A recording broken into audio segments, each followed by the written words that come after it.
Hello, and welcome to CI News on the 29th of November. I'm Joanna Tim. MPs have voted in support of Kim Leadbeater's assisted suicide bill. The Terminally Ill Adults End of Life Bill intends to allow those in England and Wales deemed to be terminally ill and with less than 6 months to live to receive help to kill themselves, and MPs have now backed it by 330 votes to 275. The bill will now progress to committee stage, where it will be considered further. Numerous MPs spoke out against the bill as it was being debated. We are the safeguard. This place, this Parliament, you and me.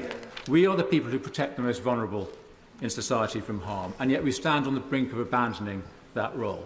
The Rubicon was a very small stream, Mr. Speaker, but on the other side lies a very different world, a worse world with a very different idea of human value.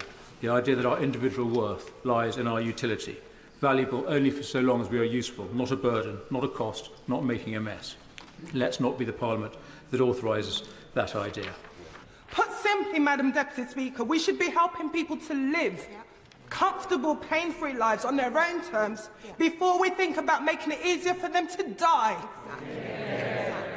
Here we are, on the precipice of agreeing to sanction and support the deaths of people in despair. A society has chosen a dystopian and contagious path if it chooses to facilitate the death of those who have a terminal illness rather than standing with them, weeping with them, valuing them and loving them against the desolation that any of us would feel if we were given a diagnosis of that sort. No wonder that the government's own suicide prevention advisor is strongly opposed to this bill. I started the debate where she is just now, and she mentioned stories. The things that have moved me in this debate to opposing this bill today is that I've also heard stories of disabled people who have had do not resuscitate put onto their medical records without their permission, of them being stopped by strangers in the street and being told you would be better off dead. And I know she will say that we are dealing and voting today on the specifics of her bill, but we're also voting on a principle. The Christian Institute's director, Kieran Kelly, urged Christians not to give up on challenging the dangerous proposal. It's deeply disappointing that the Commons has agreed to endorse this dangerous and divisive bill. I'm grateful to the many MPs who spoke and voted against it, and the fight is not over. We know that the more people know about assisted suicide, the less they like it. Those MPs who supported the principle of the bill but have concerns about its practical implications must now take the time to scrutinise it properly. They'll find the promised safeguards are nothing more than a mirage. They will have a further opportunity to vote against the bill before it clears the Commons, and if it does go to the House of Lords, it's by no means guaranteed to pass there. I would urge Christians to keep on praying and to be ready to approach their MPs again over the coming months. This is a life and death issue.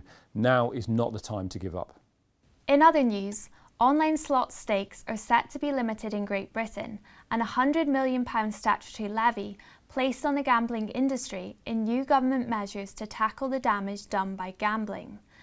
Gambling Minister Baroness Twycross announced that highly addictive online slots associated with large losses, long sessions and binge play will have stake limits set at £2 per spin for adults under 25 and £5 per spin for those aged over 25.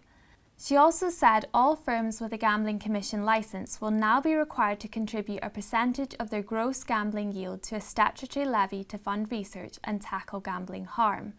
It is expected to generate £100 million, half of which will go directly to the NHS.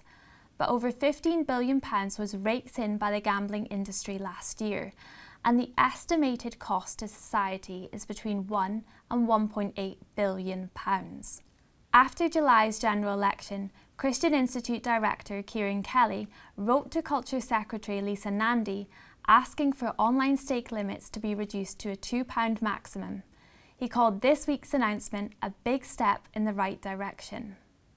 Police forces in Britain recorded 13,200 non-crime hate incidents in the year to June 2024, with an estimated 60,000 police hours a year spent investigating non-crimes, including a refusal to shake someone's hand.